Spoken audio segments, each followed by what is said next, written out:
Well, we are now joined by Lisa Raitt, former Minister of Transport, Labour and Natural Resources in the Harper government, currently Vice Chair of Global Investment Banking at CIBC, also the co-chair of the Coalition for a Better Future. Lisa, thank you for joining us. Thanks for having me, Michael. Listen, let's start here with the countervailing duties announced by the federal government today, the first round with another round coming in about 3 weeks' time. Do you think they have the power to get the Trump administration to reverse course or at least amend these tariffs in some way? So I'm going to say no, but I'm going to couch it with, I say no with great sadness. I wish that the retaliatory tariffs would work. I also think that it's not a bad idea to have retaliatory tariffs, but a government is going to have to make sure that the impact is greater on the United States than it is on Canadians. That is key, because we're already going to be feeling some pain from the United States tariffs in general, and it shouldn't be a case where we're going to feel a disproportionate amount of pain from a tariff situation. And yet, we are the smaller economy of the two. Is there anything that can be done that would make a point to Washington outside of these tariffs, given the fact that, again, we are not as large as an economy as the United States? So I've been searching my brain on that one, too, trying to figure out, I wish I had the magic bullet on it. Look, you can characterize different kinds of ways of getting the attention of the United States. You can do it diplomatically, which is one aspect that's currently being carried out, talking to governors, talking to congressmen, talking to senators. You can do it economically, which is what the tariffs are all about, canceling contracts like Premier Ford has done with respect to Starlink. And you can do it in ways in which that have significant impacts on the states. Premier Ford has talked about putting a surcharge on electricity. He's colloquially said, I'm going to cut off the electricity to the United States. I mean, those are pretty big statements to make, especially given the fact that the United States as well has some assets and resources that we rely upon here in Canada that we would be pained if we didn't have access to them as well. For example, in response to saying that we were going to cut off the electricity, I understand that the administration said something on the lines of, well, that's great, we're going to cut off your access to the cloud.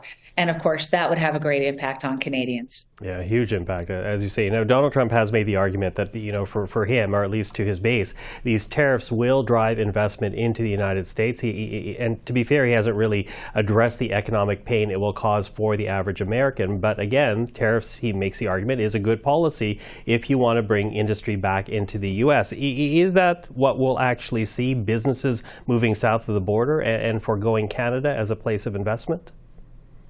Two parts to that question. Are Canadian companies measuring up whether or not they should be moving to the United States? The answer is yes.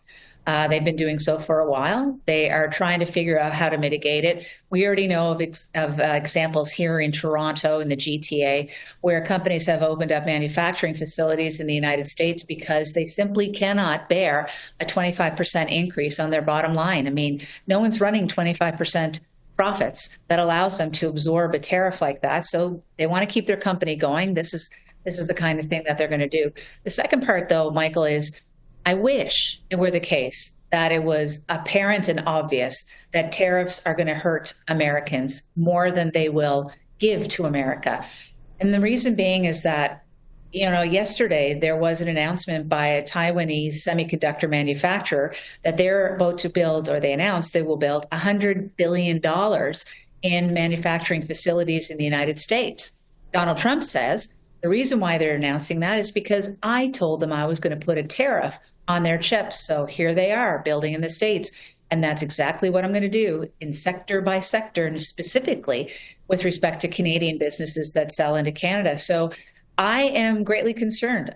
He has proof points that kind of give him the ability to say to Americans, just hold up, wait a second, it's going to be painful, but look, I can already prove to you it's going to be better. You're going to have jobs, your children are going to have jobs, and the area of the Rust Belt is going to thrive once again with those Canadian factories coming back to America.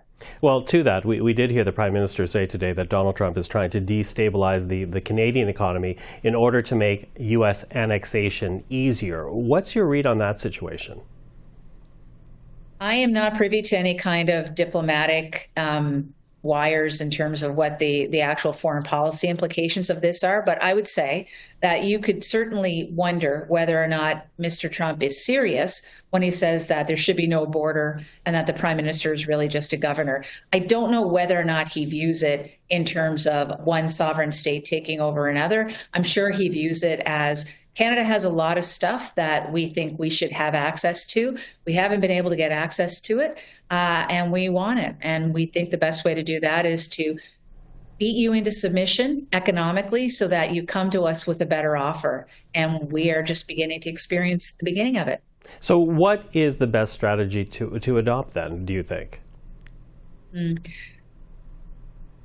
Everyone jumps to internal trade barriers. I'm not going to go there first. I think that's important. But I think what we have to figure out is what do we do best in Canada that we can not just sell to the rest of the world, but rather sell to ourselves. Let's look at this opportunity we have. I would point to the housing situation and that private sector, public sector work together to start building homes. It's a great opportunity to get people working. Construction is a trade that we have in this country and will continue to have. It solves the issue with respect to tariffs going on, our lumber going across the border. So that's one way that you can take a look at it, keep people employed and get an asset out of it at the end of the day that we sorely, sorely need.